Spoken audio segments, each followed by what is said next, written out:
Steve Gamache here with the Chef Knives to Go quick look video on the Konosuke Fujiyama White No. 1 Nakiri 180mm.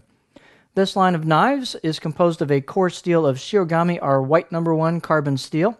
The heat treat rating is about 61 on this particular line. The construction of this knife is a reactive cladding over the top of that White No. 1 core. So this is no stainless steel on this knife, it's a reactive blade. You can see the edge right there quite clearly based on the thin grind of this knife. Quite a bit of the core steel exposed. The weight on this knife, it's not a lightweight, but boy does it feel good in the hand. Nonetheless, it is about 195 grams or 6.9 ounces. The blade length is measured at 170. The Japanese traditional measurements sometimes go all the way to the ferrule, so that's why it's not listed as an exact 180 in Mark's measurements. The overall length about 12.5, and the spine at the base is about 2.7 millimeters, and it pretty much carries that all the way through. The blade height at the base is about 50.8, almost 51. The handle type is just a super nice octagonal ebony handle with a blonde buffalo horn ferrule on it, and it's basically about 3 inches, slightly over 3 inches in diameter. Feels perfect for this knife. The fit and finish on these Fujiyama knives is just spectacular. Pictures just don't do it justice as good as I can try, but they've got super nicely relieved choil neck and spine, just smooth as glass. Fit and finish is just top flight on these. The grinds are dead flat on them.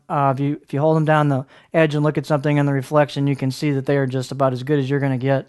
The edge on these things is very, very thin right at the edge, so the grind is great on these things.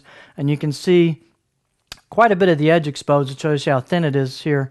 The profile on this is pretty flat. The Konosukes have quite a flat Nakiri profile. Some knives are a little bit more belly towards the tip. These are quite flat.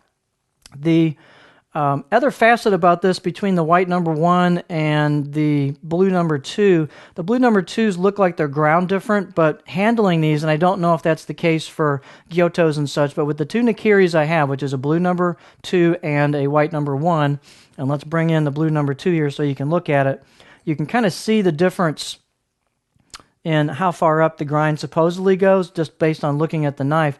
But when you actually feel this knife, and where the grind starts, it's pretty much right here is where the shoulder is. So it's in a very similar spot. They just chose to differentiate how the edge looks differently than on the blue. So again, it's very similar to the blue in terms of where it starts coming down towards the edge, about right here, almost towards the middle.